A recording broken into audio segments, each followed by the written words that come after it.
Thank you, Honorable Speaker, for this opportunity. Honorable Speaker, I want to join my colleagues in, first of all, appreciating this bill, whose mover is Honorable Risuda, and it's an amendment of the roads bill, Honorable Speaker. Honorable Speaker, if you look at the objects of the bill, it is proposing creation of quite a number of lanes. The pedestrian lane, the cyclist lane, in addition to the main lanes where the cars drive on.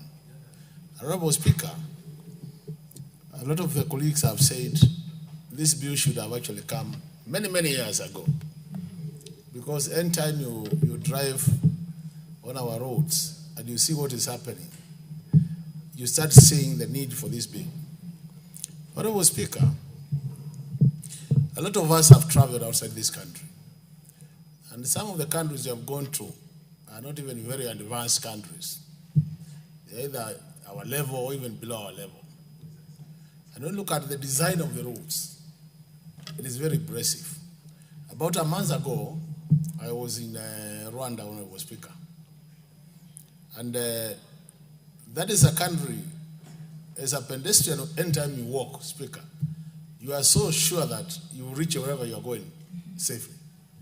Because you have a separate lane for the pedestrian, and nobody bothers you when you are there. You are just walking. The only person you meet there is your fellow human being.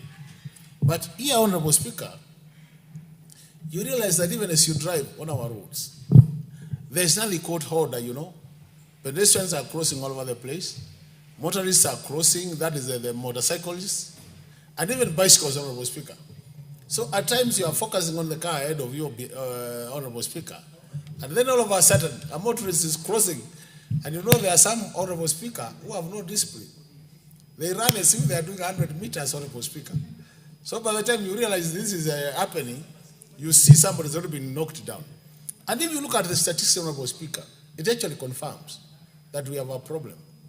The number of people we are losing through accidents, pedestrians, Honorable Speaker, is so high for a country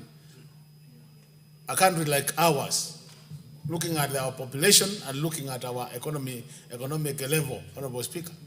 So on that note, Honorable Speaker, then, it means we seriously need to think about creating these additional lanes in on our roads, so that at the end of the day, Honorable Speaker, we have our pedestrians being safe, and the cyclists also being safe, Honorable Speaker.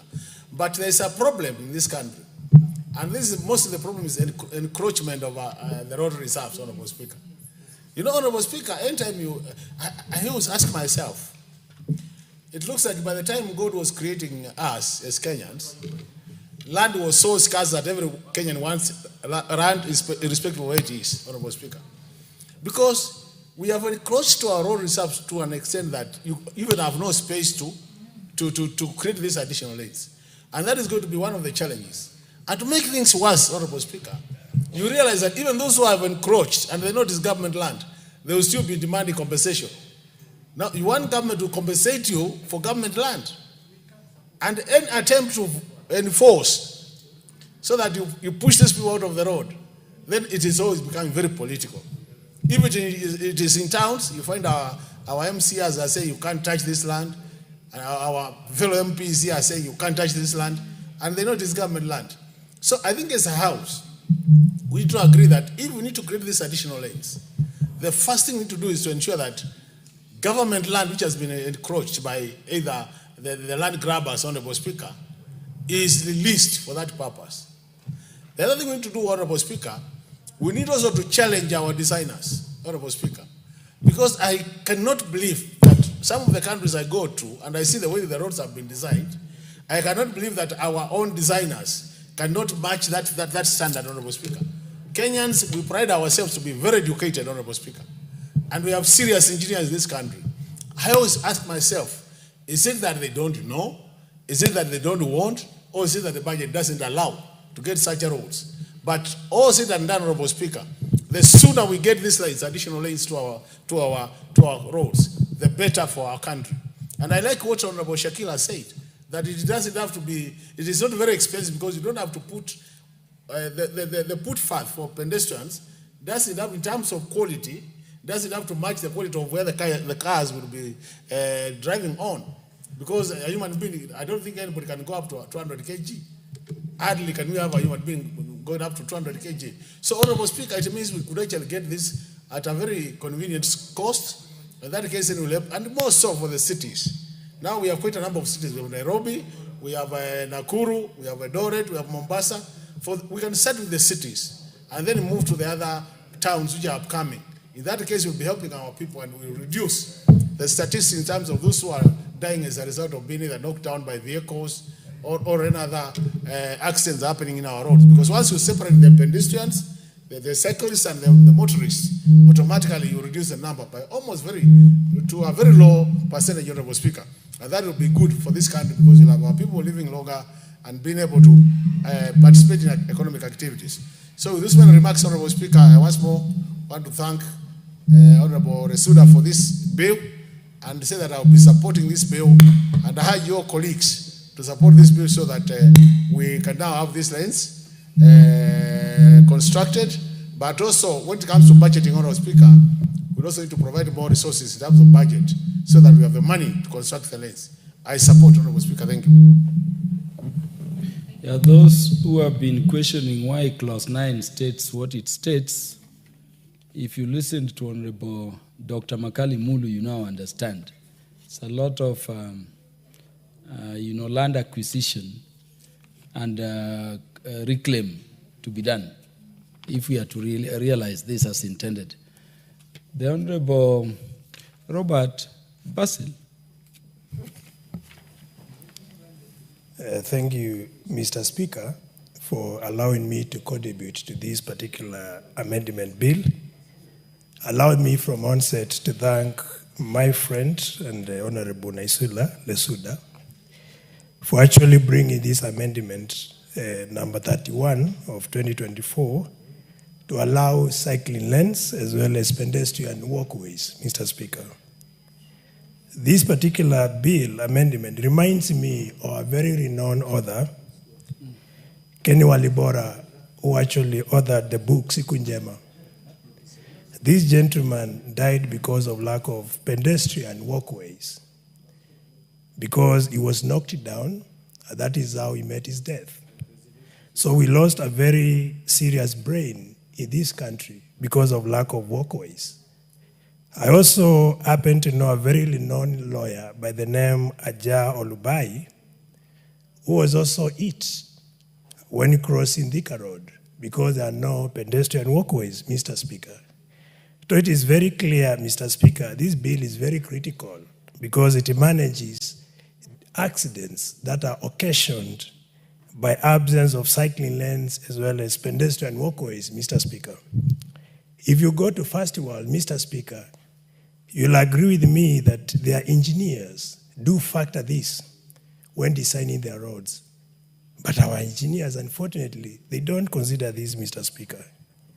So there are so many benefits that we can derive or that we can get by having cycling lanes as well as pedestrian walkways, Mr. Speaker. And to mention just a few, Mr. Speaker, one of it is actually health-related benefits. We have lifestyle diseases like obesity, high blood pressure, and many more that could actually be reduced by having people to walk, promoting a healthy society where people can walk by providing pedestrian walkways as well as cycling lanes, Mr. Speaker. Mental well-being can be boosted because of that, Mr. Speaker. Other very critical benefits, Mr. Speaker, is reduction of air pollution. Emission of carbon monoxide and among other gases that are emitted by vehicles will be reduced significantly, Mr. Speaker, if we allow for cycling lanes, pedestrian walkways, because people will be less dependent on vehicles. And these will be benefits. They would be critical to this country, also to mitigate effects of climate change that are occasioned by greenhouses because of emissions from cars, Mr. Speaker. Importantly, Mr. Speaker, by having this bill amended, we are going to reduce transport cost. because some people can actually walk to work. And if you walk to work, because that provision is given by having safe pedestrian walkways, safe cycling lanes, then the costs associated with the paying exorbitant bus fares, as well as having to drive your cars to work, all these will be reduced. And that will be very significant cost reduction, particularly while understanding the increased cost of living in this country, Mr. Speaker. So it is important to make amendment to this bill. This should have been done way before, as some of my previous speakers did say, Mr. Speaker. Additionally, Mr. Speaker, there is social benefits associated with the provision of cycling lanes as well as walkways. People can talk, you can have interactions. Even those who want to do dating can do that while walking. So there is so much to be generated by providing cycling lanes as well as pedestrian walkways. We have seen it elsewhere in other countries where there is a lot of social cohesion. We have been hearing undivided country, and we have witnessed recently with aggressions coming from Gen Zs as well as people who are completely not happy with the stress that has been brought about by lack of social interactions, which could be provided for by having cycling lanes as well as pedestrian walkways, Mr. Speaker. Importantly, Mr. Speaker, road congestion. We see the madness in this country. When you come to Nairobi, you even wonder, is this really a city that we say it is the economic powerhouse within East and Central Africa? A city where many people would want to come. The gateway to Africa, Mr. Speaker. But the madness we see, congestion in the roads, matatus overlapping, etc., no provision where people could actually walk, where people could cycle. So there is so much that we can benefit by having amendment in this bill, Mr. Speaker. And that's why I don't mince my words by saying I fully support this amendment. I'm also having my personal amendment, which I think is on the way coming, to reduce congestion we see in police stations, Mr. Speaker. So I think once I bring the amendments and we pass the same amendments, then we are going to bring some sanity in this country and have a country we can be proud of, as well as a city we can enjoy to live. With those few, I submit and I support, Mr. Speaker. Thank you. The Honorable Emmanuel Wangwe. Thank you, Honorable Speaker. Honorable Speaker, allow me to first and foremost appreciate my colleague, the Honorable Lesuda, for thinking wise, such that she has come up with this good bill. Honorable Speaker,